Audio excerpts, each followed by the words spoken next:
আমেরিকাতে আসার পরে প্রথম কোনো মসজিদে গিয়ে নামাজ পড়লাম, সাথে ইফতারি করলাম। তো অন্য রকমের একটা অভিজ্ঞতা হলো। বাংলাদেশে থাকতে কখনো আসলে ওরকম আমার সুযোগ হয়নি পড়ার। আমার মনে হয় বাংলাদেশে এরকম খুব বেশি নেই, দেখা যায় খুবই কম জায়গায় মসজিদ আছে যেখানে মহিলা মানুষও গিয়ে নামাজ পড়তে পারে। তো আমরা সেদিন বের হয়েছিলাম। তো এই ব্লগটা একটু বড় হবে, তো আমি পুরাটা অ্যাড করে দিয়েছি এখানে।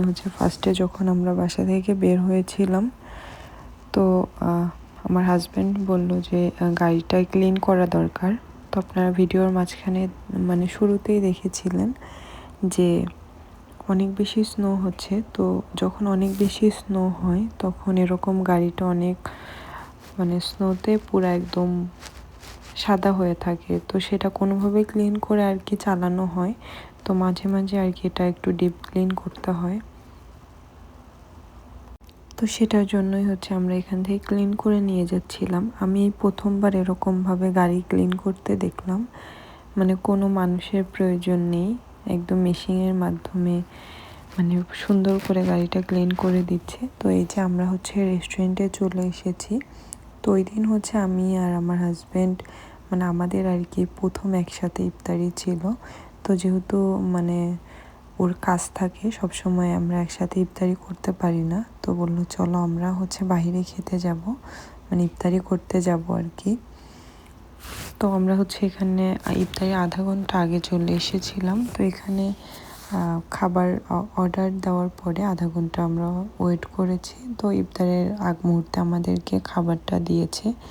তো রেস্টুরেন্টটা এর আগে কখনো যাওয়া হয়নি, এটা একটা আফগানি রেস্টুরেন্ট। তো এখানে আমরা গিয়েছিলাম, সাফওয়ানকে হাই চেয়ারে বসিয়ে দিয়েছি, কারণ সাফওয়ান যেই পরিমাণে দুষ্টামি করে। তো ফার্স্টে আমাদেরকে এখানে স্পুন অ্যান্ড সস দিয়ে গেছে, সাথে ফ্রেঞ্চ ফ্রাই দিয়েছে। তো সাফওয়ানকে ফ্রেঞ্চ ফ্রাই দিচ্ছিলাম কারণ সাফওয়ান এটা ধরে খেতে পারে, আর এটা একটু সফট হয়, দেখা যায় যে ও সুন্দর করে খেতে পারে। আর এখানে একটা অবাক করা বিষয় যে রোজার জন্য আসলে ইফতার করার জন্য আমাদেরকে এখানে খেজুর দিয়েছে। তো এটা আমরা অর্ডার দেই নাই, এটা ওনারা এমনিতেই আমাদেরকে দিয়েছে।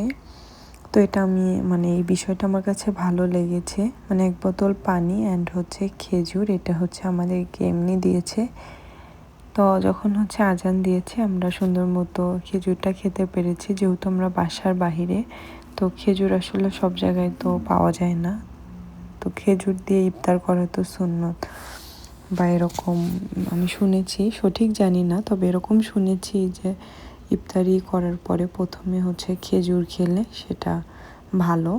আর এখানে এই যে সাফওয়ান ফ্রেঞ্চ ফ্রাই খাচ্ছে বসে বসে আর দুষ্টামি করছে। সাফওয়ানকে কোথাও নিয়ে গেলে সে যে কি খুশি হয়, এদিকে ওদিকে ফিরে ফিরে সে আশেপাশে মানুষ দেখতেছিল আর খুব বেশি এনজয় করতেছিল। তো এই তো কথা বলতে বলতে আমাদের খাবার চলে এসেছে। আমরা 2টা প্লেটার নিয়েছি। তো এখানকার খাবার আমাদের কাছে আলহামদুলিল্লাহ ভালো লেগেছে, আর খাবারগুলো বেশ মজা ছিল। তো সাফওয়ানকে আমি এখান থেকে একটু নান দিয়েছিলাম, কারণ সাফওয়ান নান রুটিটা খেতে খুব বেশি লাইক করে। তো যেহেতু এই কম্বোর সাথে এটা ছিল, তো এই যে ইতিমধ্যে এই খাবার আসার পরপরই আমাদের আজান দিয়েছে। তো এখানে মোটামুটি দেখলাম অনেক মুসলিম এসেছিল, তারা তো সেদিন আর কি আমরা ইফতার করে বাসায় চলে গিয়েছিলাম। পরের দিনকার এটা ভিডিও। আজকে আমরা একটা মসজিদে আসছিলাম ইফতার করার জন্য। আমরা নামাজ পড়েছি, এখন নিচে যাচ্ছি ইফতার করার জন্য। এমনি খেজুর আর পানি দিয়ে জাস্ট ইফতারটা কমপ্লিট করছি। এখন নিচে যাব, এটা 3 তলায়। তো নিচতলায় সম্ভবত খাবার আর কি।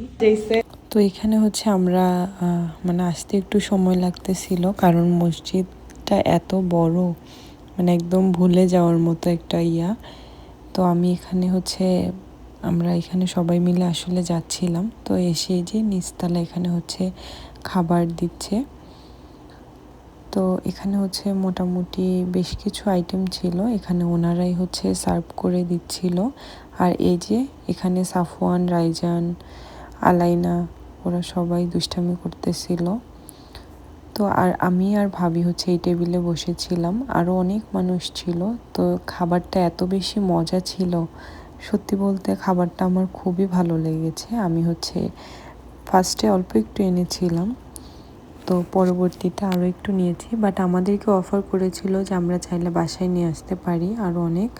বাট এখানে কাহিনী হয়েছে, আমরা যখন ইফতার করতে যাই মসজিদে, তখনই হচ্ছে আমার কাছে 2টা ফোন আসছে, মানে 2জন হচ্ছে ইফতারি পাঠাবে আমাদের বাসায়। তো সেজন্য আর কি ফোন করছে, একজনকে আসলে না করে দিয়েছি আর আরেকজনকে আসলে বলা হয়নি। আর আগেও একজন ইফতারি দিয়েছিল, সেটা অলরেডি বাসায় ছিল, যার কারণে আর কি করা হয় নাই, আনা হয় নাই। শুধু শুধু খেতে না পারলে এত নষ্ট করাটা তো ঠিক না। তো পরের দিনও অনেক বেশি স্নো হচ্ছিল।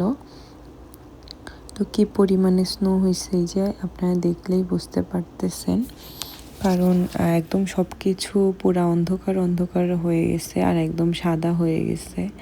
আর একবার ক্লিন করে লবণ ছিটিয়ে রাখছে, কারণ যাতে পরবর্তীতে আবার স্নোটা পড়লে শুধু রাস্তা যেগুলা যাতে স্নো গলে সুন্দর রাস্তা বের হয়, নয়তো মানে স্লিপারি হয়ে গেলে ওই রাস্তা দিয়ে হাঁটা যায় না, একটা পড়ে যাওয়ার একটা ভয় থাকে।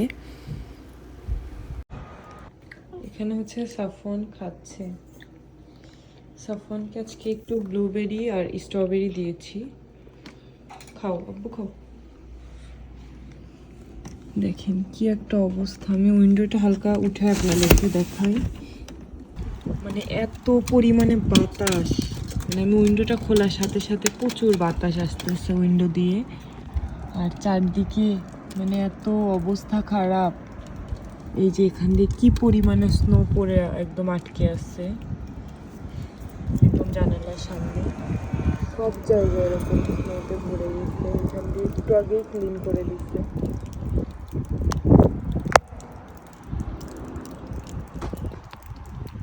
আগের স্নোই ঠিক মতো গলে নাই, আবার নতুন করে এত বেশি স্নো হচ্ছে। দেখেন কি একটা অবস্থা। আজকে আমাদের ষষ্ঠ রোজা, তো একটু পরে আজান দিবে। আমি এখানে সব ইফতার রেডি করে নিয়েছি। এখানে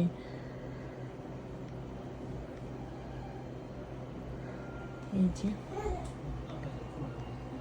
আমাদের নেইবার আমাদের জন্য ইফতার পাঠাইছে, সেই ইফতারই গরম করেছি। সেরকম কিছু আর আমি বানাইনি, শুধু ফ্রুটসগুলো কেটেছি অ্যান্ড শরবতটা বানিয়েছি, এই তো। সাফওয়ান দুপুরে লাঞ্চ করতেছে, এখানে ভাত, তারপরে হচ্ছে আলু দিয়ে রান্না করছি, এটা হচ্ছে মাছ, স্যালমন ফিশ, এটা একটু টমেটো একটু আলু এটা দিয়ে হচ্ছে আজকে ওর জন্য এটা রান্না করেছি। এই তো ওকে দিলাম, দেখা যাক। এটা আমি একটু হালকা ঝোল ঝোল করে রান্না করেছি, ও যাতে মানে সুন্দর করে করে খেতে পারে। খাও বাবা, ও যতটুকু পারে খাবে, আর বাকিটা হচ্ছে পরে আমি ওকে খাওয়াই দিব।